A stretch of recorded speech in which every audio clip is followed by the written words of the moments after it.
এর আগেও এই মাঠে বেগম খালেদা জিয়া সহ অনেক নেতারাই এসেছেন। তবে আমরা বিশ্বাস করি আগামীকালকের যে সমাবেশ, এই সমাবেশ বাগেরহাটের ইতিহাসে শ্রেষ্ঠ সমাবেশে রূপান্তরিত হবে। আমিরে জামাত তিনি আমির নির্বাচিত হওয়ার পরে এই প্রথম তিনি বাগেরহাটে আগমন করছেন।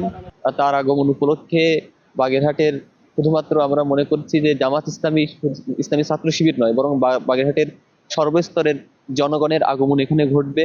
আমাদের সম্মানিত আমিরা জামাত বাগেরহাটে আসছেন। এতে আমরা বিভিন্ন এলাকায় ঘুরছি, দেখছি যে একদম তৃণমূল পর্যায়ে যারা আছে তারা এমনকি তাদের আবেগের একদম আর কি শেষ পর্যন্ত যেটা আছে সেটা উতরে দিয়েছে। সেটা আর কি তারা বলছে যে আমরা ঢাকায় যেয়ে যাকে দেখতে পারি নাই সে আমাদের এলাকায় আসতেছে। তারা একদম তৃণমূল পর্যায়ে নিম্ন পর্যায়ে যারা আছে তাদের যে উচ্ছ্বাস সেটা আমরা দেখতে পেয়েছি। নিরাপত্তার জন্য এখানে সিসিটিভি সহ অন্যান্য সকল কিছুর ব্যবস্থা করা হয়েছে, যথেষ্ট লাইটিং। আমিরে জামাত ডক্টর শফিকুর রহমান তিনি বাগেরহাটে শুভ আগমন উপলক্ষে বাগেরহাটবাসী আনন্দিত। তাকে আন্তরিকভাবে শুভেচ্ছা জানাবার জন্য ইতিমধ্যে পাড়ায় মহল্লায় বাজার ঘাটে মোড়ে বিভিন্ন জায়গায় স্বাগত মিছিল হয়েছে। স্টেজের কাজ এবং ডেকোরেশনের কাজ চলমান রয়েছে। আমরা আশা করছি আজকের মধ্যেই এই প্রস্তুতি সম্পন্ন হবে।